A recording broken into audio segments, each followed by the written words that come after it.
એલા દેખાતું નથી આંધળો છો? એક લાફા ભેગો હમણાં શેડા કાઢી નાખી.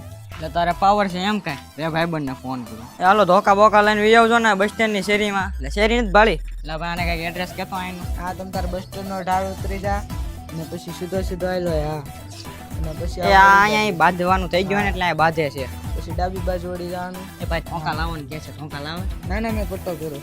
એ એને પટ્ટો પહેર્યો છે એમ કે છે. હા આની પર જ. એ આ ધોકા નો લાવતા ના ના સીધો સીધો. એટલે મેં ફોન કર્યો પણ હજી કોઈ દેખાતું નથી હો. મેં ફોન કર્યો પણ હજી કોઈ નથી આવ્યું. એટલે ગરમી વધી ગઈ છે. ઠંડુ મોઢું મંગાવવું છે કાંઈ? મંગાવો મંગાવો, બહુ તડકો છે અત્યારે. એ બે થમ્સઅપ ની બોટલ લઈને આવ્યો. બસ સ્ટેન્ડ બાજુ આવજો ને. એ તમે કયા ગામના? હું તો આ ગામનો જ છું. તમારું નામ શું છે? મારું નામ કરશનભાઈ. તમારું નામ? કરશનભાઈ. ઓલી મંજુ કાકી ની વાડીમાં રહી? હા એલા તમને કેમ ખબર? લે અમાર ભાઈ ક્યાં છે બોલો? લે આ લે આવો આવો આવો. એટલે તો આપણે ખોટું ભાઈ હો. લે ના પાડી દે નો ના પાડી દે ના પાડી દે. ત્યાં નો આવતા હો અહીંયા. એ મેટર સોલ્વ થઈ ગઈ. આપડા હગા જ હતા. સારું હાલો મળજો હો ક્યારેક. મળ્યું તમારો નંબર તો આપતા જાવ તમારો. હા રખો. બોલો. 91 36 40 50. હાલો વાંધો નહીં. આવજો આવજો આવજો અરે આવજો. અરે આભાર હો તમારો. આભાર.